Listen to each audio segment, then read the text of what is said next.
우리가 지금 신앙생활을 하는 것은 신앙생활하는 것에 있어서 가장 중요한 핵심은요, 구원받는 것이 아닙니다. 여러분, 왜 교회 다니고 예수 믿느냐 했어요. 구원받으려고요 말하면요, 그것은 답이 아니에요. 여러분, 우리가 구원받지 않았으면 이 자리에 있을 수도 없고 교회 오지도 않고 신앙생활 하지도 않아요. 그러니까 우리가 구원받기 위해서 신앙생활 하는 게 아니라 구원받았기 때문에 신앙생활 하는 거예요. 이게 마치 지금 살아가면서 내가 태어나기 위해서 사는 게 아니라 태어났기 때문에 지금 살아가는 것과 똑같은 거예요. 내가 예수 믿고 지금 신앙생활하고 열심히 성경 읽고 기도하고 하는 것은 구원받기 위한 게 아니고 구원받았기 때문에 그렇게 한다라는 거예요. 예수 그리스도께서는 하나님과 우리를 화목하게 하셨죠. 죄인된 우리는 예수 그리스도와 함께 십자가에 죽었습니다. 그리고 그분이 부활하실 때 새 생명으로 다시 살아났죠. 이것을 로마서 7장 1절에서 6절 내용에 보면 아내와 남편과의 관계로 설명하고 있는 것을 보게 돼요. 부부가 서로 살아있을 때는 서로가 서로에게 매여요. 아내를 두고 딴 여자에게 가고 남편을 두고 딴 남자에 가면 그건 간음인 거죠. 그러나 아내와 남편이 죽으면 서로에게 매인 법에서 자유함을 얻는다라는 거죠. 마찬가지로 우리는 이미 죄에 대해서 죽은 자들이므로 더 이상 죄에 매여 있지 않다라고 선언합니다. 우리는 죄와는 무관하고 율법의 존재, 죄의 싹은 사망이다라는 이 법에서도 자유한 존재들이 되었다는 거예요. 이를테면 죄의 나라가 있는데 이 죄의 나라에서는 이제 호적이 말소가 된 거예요. 없어진 거예요. 존재하지 않는 사람인 거예요. 그래서 이 죄의 나라의 어떤 법도 어떤 권력도 우리에게 영향을 미칠 수가 없어요. 그리고 우리도 그것을 따를 의무도 책임도 아무것도 없다라는 거예요. 반면에 의의 나라에서 우리가 새 생명으로 다시 태어났기 때문에 우리는 의의 나라의 법을 따르며 거기에 백성으로서 살아가야 된다라고 성경은 우리에게 말하고 있는 것입니다. 그런데 실상 우리들을 가만히 들여다보면 문제가 있어요. 뭐가 문제일까요? 성경의 선언대로라면 우리는 죄로부터 완벽하게 자유로운 사람들이에요. 왜냐? 더 이상 죄의 나라에 속해 있지 않기 때문에. 죄의 나라에서는 우리는 죽은 사람들이기 때문에 더 이상 그 법의 영향을 받을 이유가 아무것도 없는 거예요. 그럼에도 불구하고 실제로 우리 모습을 들여다보면 죄로부터 자유롭지 않다는 거예요. 여전히 죄 때문에 우리는 시달리고 있다는 거예요. 그게 왜 일어나는 일이냐? 신분과 상태의 어떤 괴리의 소리, 갭이죠, 갭. 내 신분과 내 상태가 다르다는 거예요. 우리가 지난 시간에 칭의라는 말을 살펴봤죠. 이신칭의, 믿음으로써 의롭다 칭함을 얻는다. 칭의라는 말은 의롭다라고 칭해준다는 거예요. 칭한다라는 말의 의미가 있어요. 본래 의롭지는 않다는 거예요. 의롭지 않은데 의롭다라고 인정해 준다는 거예요. 그러니까 본래는 아니지만 의로운 신분으로 우리를 그렇게 덮어줬다라는 거예요. 예수 그리스도의 옷으로 우리를 덧입혀서 우리를 의인이라는 신분으로 우리를 세웠다라는 거예요. 그렇지만 그 옷을 들추고 우리의 속을 쓱 들여다보면 우리의 본성 안에는 아직도 해결되지 못한 죄의 본성들이 자리 잡고 있다 하는 것이죠.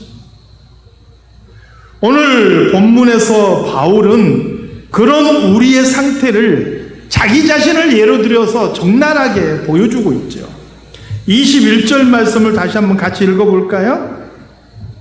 본문 21절 말씀 함께 같이 읽겠습니다. 그러므로 내가 한 법을 깨달았노니 곧 선을 행하기 원하는 나에게 악이 함께 있는 것이로다. 내가 이제 그리스도로 옷을 입고 의인이 되었고 의인으로서 살려고 하는 거예요. 그런데 문제는 내 안에 여전히 과거의 악한 모습, 그 악한 죄의 본성들이 내 안에 남아있더라는 거예요. 그래서 마음 한편으로 내가 하나님의 법을 즐거워하고 야, 하나님 기쁘시게 하는 대로 살아야지 이렇게 하는데 막상 내 안에 또 다른 본성이 자꾸만 죄와 타협하고 세상과 타협하고 그렇게 유혹을 따라서 살게끔 나를 이끌어 가더라는 거예요. 이 두 본성이, 두 마음이 내 안에 존재하고 있더라는 거예요. 그래서 사도 바울도 탄식하는 거예요. 오라 나는 곤고한 사람이로다. 이 사망의 몸에서 누가 나를 건져내라.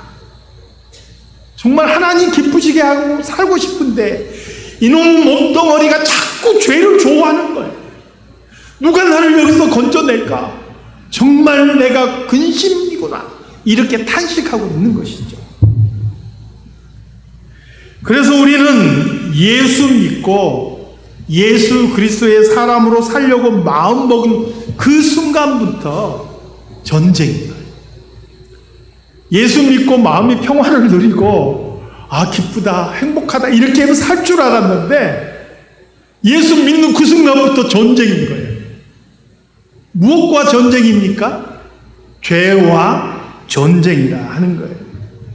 마음 한편에서는 그리스도로 인해서 회복된 본성은 하나님 편에 서서 선을 행하며 살고 싶은데 아직도 회복되지 않는 죄의 본성이 남아있어서 자꾸 선한 마음을 가로막고 본성대로 살아가게 하려고 합니다.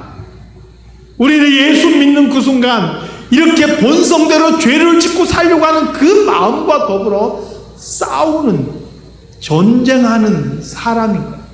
이게 우리의 숙명이라 하는 것이죠. 저는 목회를 하면서 많은 사람들을 보는 중에 어떤 사람이 이런 고민을 하는 사람이 굉장히 의외로 많아요. 야, 내가 이래갖고 예수 믿는 사람이라 할 수 있을까? 막 그것 때문에 회의에 빠지는 거예요. 아무리 자기를 돌아봐도 이게 예수 믿는 사람으로서 너무 부끄럽다. 그래가지고 교회에 나오기조차 민망하다는 거예요. 교회 안 나오고 싶다는 거예요. 막 그렇게 고민하는 사람이 있어요. 실제로. 그리고 자기 믿음이 너무 보잘것이 없어서 창피하다는 사람도 많이 봤어요. 실제로. 그런데 여러분, 이렇게 고통은 받고 이렇게 고민하고 이게 왜 내가 이럴까 이렇게 고민하고 내 믿음은 왜 이것밖에 안 될까 이렇게 염려하고 근심하고 이게요 사실은 당연하다는 거예요. 오히려 그런 것이 없으면 이상하다는 거예요. 우리 안에 내 안에 그리스도로서 살아있는 양심이 존재하기 때문에 내 어떤 그 악한 모습 때문에 내 안에 있는 죄악된 모습 때문에 고민하고 고통받고 그것 때문에 괴로워하는 것 사실은 이게 당연하다는 거예요. 오히려 우리 성도들이 그런 게 없다면은 그것은 이상한 거죠. 성경은 우리에게 염려하며 근심하지 말라 그래요. 무엇을 염려하고 근심하지 말랍니까? 무엇을 먹을까? 무엇을 마실까? 무엇을 입을까? 이렇게 세상에서 믿지 않는 사람들이 하는 염려와 근심은 하지 말라 그래요. 하늘에 계신 우리 아버지께서 더해 주신다라고 말씀해요. 그러나 우리가 염려하고 근심해야 될 게 있는 거예요. 내가 어떻게 살아야 되는가? 내가 이렇게 살아도 되는가? 내 삶과 내 믿음과 내 신앙에 대해서 고민하고 염려하며 근심하며 그렇게 살아가야 한다는 거죠. 이런 염려와 근심이 없는 성도는요, 예수는 믿어도 어린아이와 같은 거예요. 여러분, 어린 아기가 태어나서 얼마 안 된 아기가 모르겠어요. 우리 희주님만 돼도 자기 나름대로 인생에 고민이 있는지 모르겠지만 그런 아기가 앞으로 내 인생 어떻게 살지? 우리 집안 어떻게 되는 거야 앞으로? 또 어떻게 살아야지 진짜 정말 잘 사는 거지? 이런 고민하는 거 여러분 혹시 들어보셨나요? 그러지 않죠. 어린 아이들은 아주 원초적이에요. 먹고 싸고 자는 것, 이 기본적인 욕구에 굉장히 충실하지요. 여러분, 우리가 예수 믿었는데 아무런 근심과 염려가 없다? 이것은요, 우리가 아직 성숙되지 못했다는 거예요.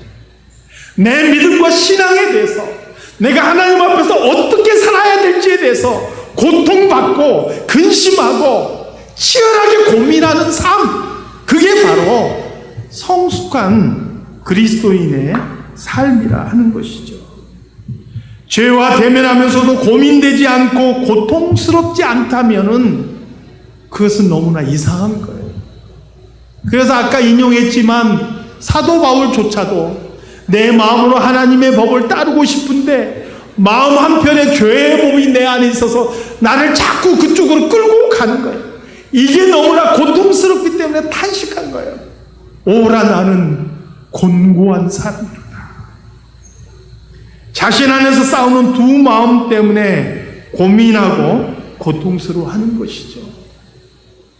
그러나 우리는 이 죄와 더불어 싸워 나가야 하는 것이죠. 때로는 죄에 질 수 있어요. 그래서 우리가 예수 믿고도 죄 지을 수 있어요. 아직도 우리 안에 본성이 남아있기 때문에 그 본성에 우리가 져서 죄를 지을 수 있단 말이에요. 그러나 여러분 기억하십시오. 그 한 번의 패배가 완전한 패배가 아니라는 거예요. 우리는 그 패배를 딛고 다시 일어나서 그 싸움을 싸워야 하는 것이죠. 히브리서 12장 4절 말씀에서는 우리에게 뭐라고 말씀하느냐? 너희가 죄와 싸우되 피 흘리기까지 아니하고, 이렇게. 이 무슨 소리냐면 죄와 싸우되 피 흘리기까지 싸워야 되는데 피 흘리기까지 안 싸운다는 거예요. 예수 믿는 사람들이 그렇게 안 싸워요. 죄와 심각하게 안 싸워요. 그리고 우리가 실수하고 잘못했을 때 하나님께서 반드시 우리를 징계하시는데 그 징계 받을 때 그것 때문에 낙심해 버리는 거예요. 낙심하지 말라는 거예요. 왜냐? 여러분, 자녀를 사랑하는 부모는 자녀가 잘못된 길로 갈 때 그 자녀를 징계하는 것이 마땅해요. 바른 길을 가도록. 만약에 그 자녀를 징계하지 않으면 그 자녀를 사랑하지 않는 거라고. 잘못한 자녀를 징계하는 것은 자녀를 향한 부모의 사랑인 거예요. 그러므로 우리가 죄와 더불어 싸워서 실패하고 그것 때문에 죄의 늪에 빠졌을 때 하나님께서는 사랑하시기 때문에 우리를 징계하신다. 그래서 그러한 징계를 당할 때 낙심하지 말라는 거예요. 하나님께서 나 포기 안 하시고 나 버리지 않으시고 여전히 나를 사랑하셔서 하나님의 뜻대로 나오기를 바라시는구나, 이렇게 여기라는 거예요. 죄와 더불어 싸울 때는 피 흘리기까지 싸우고 실패했을지라도 나를 사랑하시는 하나님을 바라보아야 하는 것이죠. 그런데 여러분, 이렇게 죄와 더불어 싸운다는 것이 사실은 쉽지 않습니다. 인간의 의지가요, 얼마나 약한지 몰라요. 작심삼일이라 그러죠. 마음 먹은 거에 3일을 못 간다는 거예요. 조변석계라 그러죠. 아침에 바뀌고 저녁에 또 고치고. 인간이 하는 게 그래요. 계획 세워서도 끝까지 못 밀어붙이고 중간에 포기하고 바꾸고, 이게 인간의 약함인 거예요. 그런데 성경은 우리에게 두 가지 소망을 안겨주고 있어요. 죄와 더불어 싸워나가는 성도들을 향해서 두 가지 소망을 안겨주고 있어요.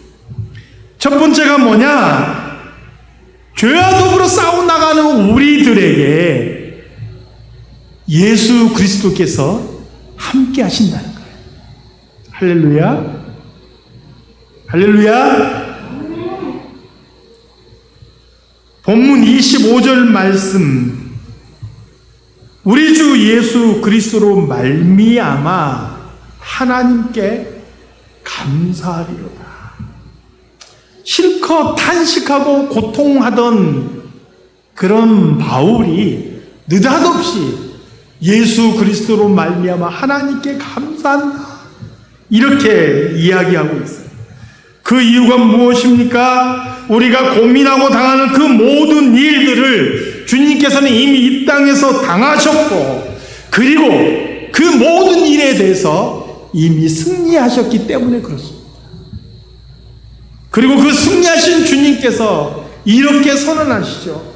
요한복음 16장 33절 말씀, 세상에서는 너희가 환난을 당하나 담대하라, 내가 세상을 이기었노라.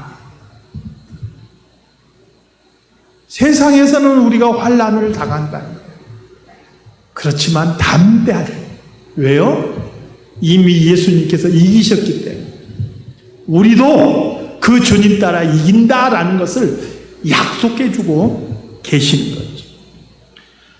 사도 바울 역시 고린도전서 15장 57절 말씀에 우리 주 예수 그리스도로 말미암아 우리에게 이김을 주시는 하나님께 감사하노니, 이렇게 고백하고 있죠. 죄와 사망이라 할지라도 우리를 결코 이길 수 없기 때문에, 우리가 지금 죄와 싸우면서 고민하고 고통스러워할지는 모르지만 우리와 함께 하시는 예수 그리스도로 인하여서 결국에 이기고 승리할 줄로 믿습니다. 우리가 과정은 알 수 없지만 결과는 알고 있는 거예요. 이 싸움의 결과를 이미 알고 있단 말이에요. 그 과정이 고통스럽고 힘들지라도 결과는 승리이기 때문에 담대하라는 거예요. 사랑하는 성도 여러분, 우리에게 주어진 죄와 더불어 싸우는 삶, 때로는 힘들고 어려울 수 있지만 승리의 약속을 믿고 이겨나가시기를 주님의 이름으로 축원합니다. 두 번째는 우리에게는 예수 그리스도께서 보내주신 성령님께서 계신다는 거예요.